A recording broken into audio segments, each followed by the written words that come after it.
Also, if the currents are strong, the operation will be delayed. Delays that he cannot afford if they want to complete the project on time. At the rear of the ship, the marine engineers have been dropping a device known as a sonar fish into the water. The sonar fish works by emitting sound waves around it. The sound waves will bounce off nearby objects and reflect back onto the sonar. This allows it to compile data about the underwater landscape. On board the ship, the survey team is compiling the data. A survey must be done to ensure that the route where the submarine cables are to be laid will be on solid ground and will not be obstructed. However, the data gathered today brings bad news. Well, but only we have a small problem here. Yes. And we see from here the rock area, only we have a gap around 100 meters. A large rock formation is obstructing their planned route for the cables. They must come up with a solution. After analyzing the data again, they decide to reroute the cables around the rock formation.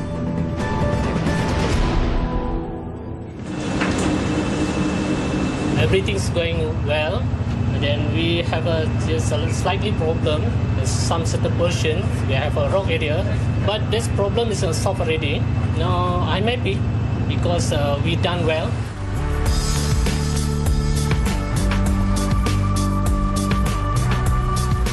With the marine survey complete, another team on a cable ship will come out to sea to lay down the cables underwater.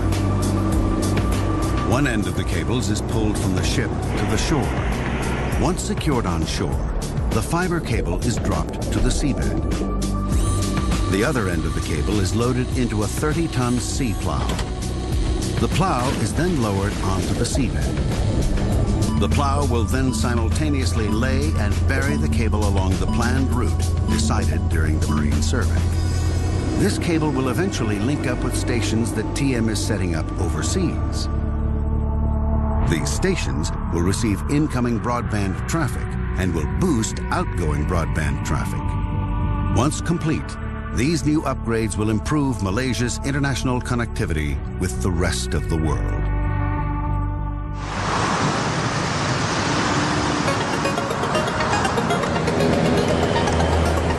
Back in the heart of Kuala Lumpur, while most people are heading home from work, the day is just beginning for TM's Civil Works team.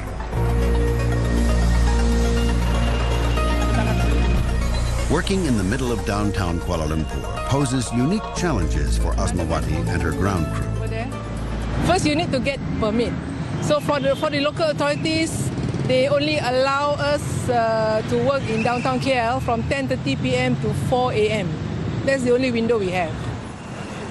With a small window of time to work, they cannot afford any delays.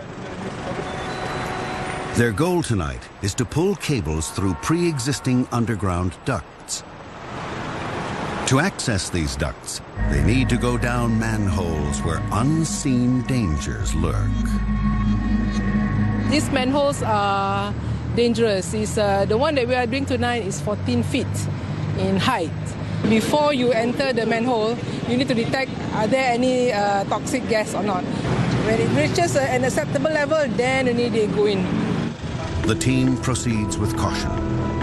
A gas reader is put in to detect the presence of hazardous gases.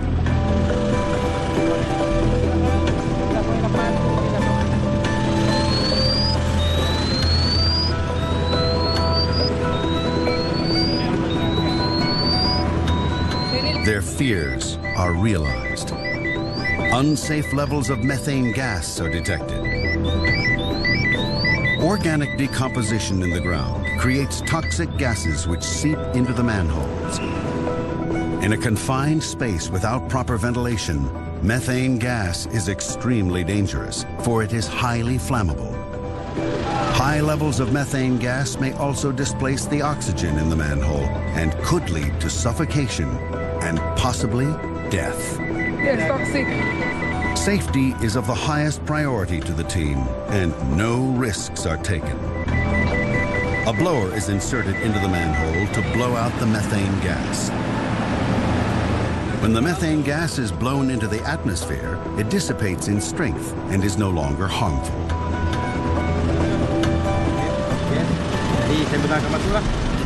Finally, the methane gas level has been reduced. It is now safe to descend.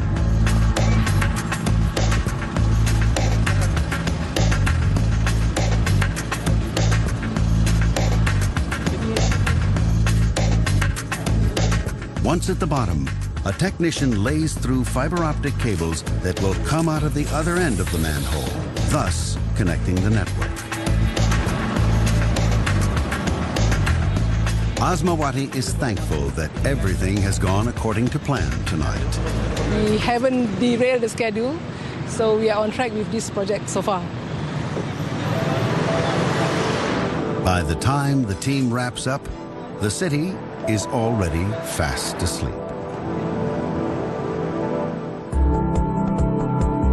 Besides Kuala Lumpur, another area that is a priority for the high-speed broadband rollout is Nusajaya in Iskandar, Malaysia, located in southern Johor. It is being developed as a world-class metropolis of the future, equipped with first-class facilities.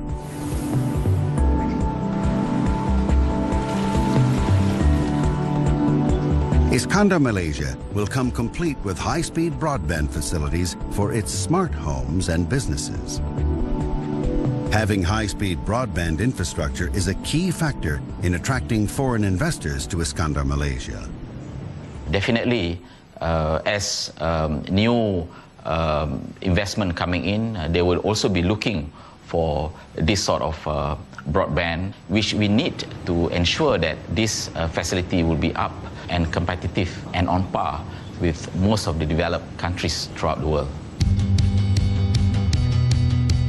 The rollout phase of the high-speed broadband project is going well.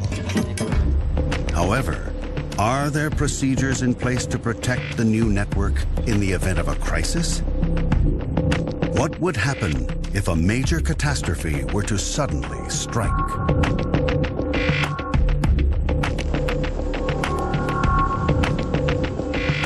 So around 2:30 p.m. of the day, I received an SMS from my team saying that we lost several bandwidth.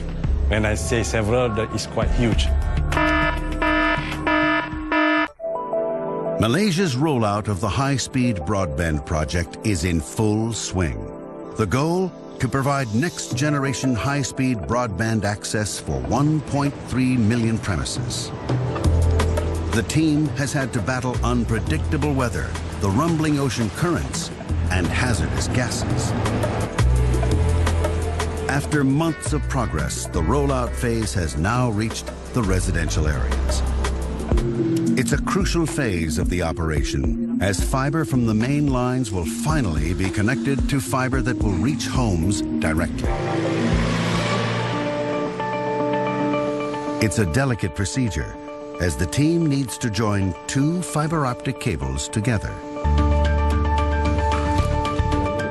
First, cables on both ends are stripped of its cladding.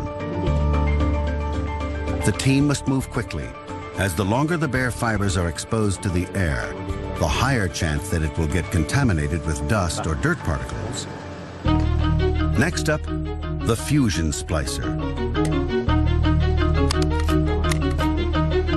This device enables them to have a microscopic view of the ends of both fibers once they're clamped inside. Once aligned, a short electrical discharge melts the ends of the fibers. The fibers are then pushed together and fused.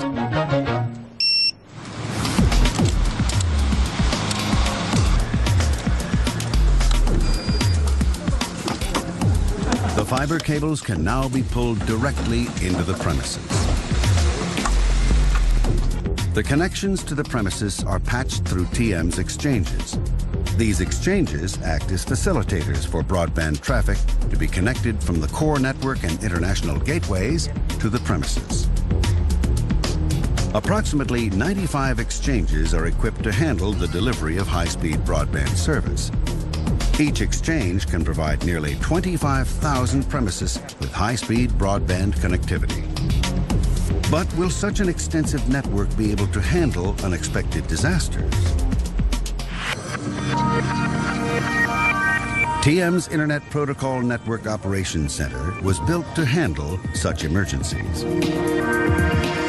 It is home to TM's Crisis Management Task Force. Led by Badrul Hisham, they are the first to respond to any network crisis. On 11 March 2011, Badrul and his team faced one of their biggest challenges ever. Around 2:30 p.m. of the day, I received an SMS from my team saying that we lost several bandwidth. When I say several, that is quite huge. Little did he know that he was about to face one of the most devastating natural disasters in Asia.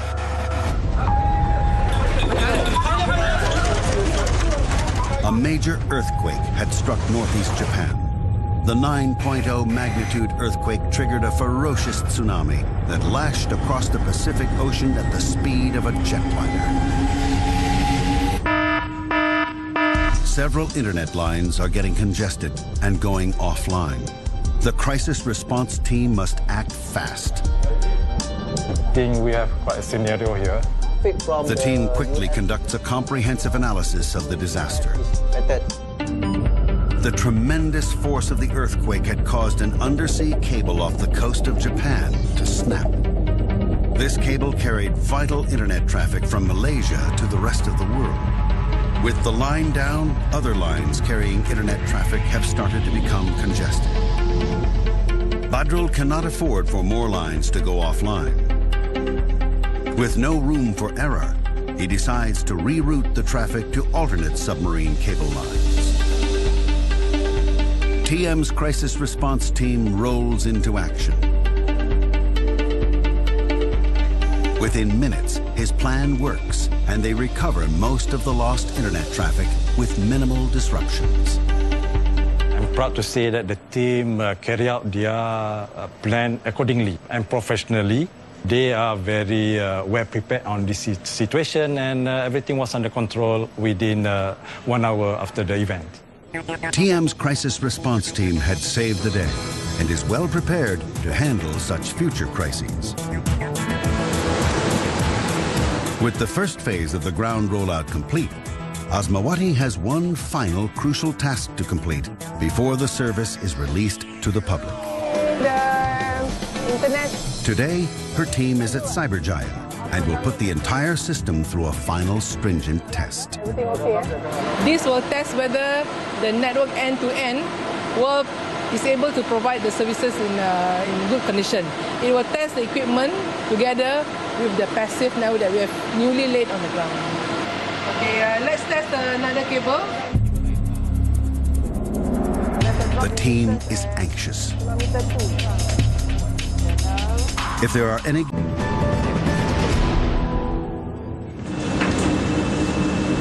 Everything's going well, and then we have just a slightly problem. There's some certain portion, we have a rock area, but this problem is solved already. Now I'm happy because we done well. The sonar fish works by emitting sound waves around it. The sound waves will bounce off nearby objects and reflect back onto the sonar. This allows it to compile data about the underwater landscape. On board the ship, the survey team is compiling. Also, if the currents are strong, the operation will be delayed. Delays that he cannot afford if they want to complete the project on time. At the rear of the ship, the marine engineers have been dropping a device known as a sonar fish into the water. Area, only we have a gap around 100 meters. A large rock formation is obstructing their planned route for the cables. They must come up with a solution. After analyzing the data again, they decide to reroute the cables around the rock formation. The data. A survey must be done to ensure that the route where the submarine cables are to be laid will be on solid ground and will not be obstructed. However, the data gathered today brings bad news. well, but only we have a small problem here. Yes. And we see from here the rock